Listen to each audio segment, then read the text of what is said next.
Hello again. Hello again. You're looking splendid for a man of 100 and something years old. And Um, so are you. Thank you so much. Botox does a marvelous job these days. Um, you spent some time at West Point, which wasn't the most glittering part of your life. Um, did it instill any discipline, or did it stoke a rebellious streak?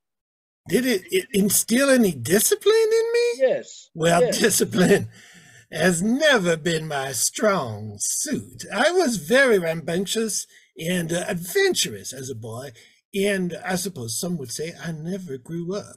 I fear I gave my parents, whom I dearly loved, a fairly hard time. Even before West Point, Father sent both me and Willie to a military-style boarding school in St. Petersburg in hopes of instilling a bit of discipline in us. Thankfully, that experiment lasted only a few months.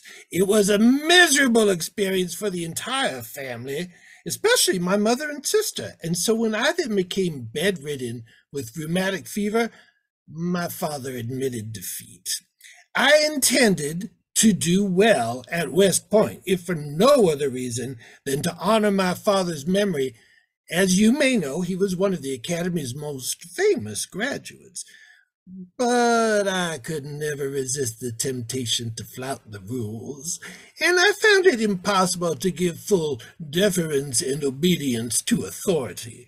I gained something of a reputation for recklessness, but my transgressions were never serious ones. Nearly all of my demerits were for such failures as not cutting my hair, or whistling in ranks, or having an untidy uniform. I suppose it was inevitable that I should nearly shatter all existing Academy records for demerits, but I have a rebellious nature which you must admit is also what made me such a great artist. And you may also know that another American genius, Edgar Allan Poe, was also drummed out of West Point because he could not adhere to its discipline. Now, that said, I never regretted my career at the Academy, and I was always exceedingly proud to call myself a West Point man.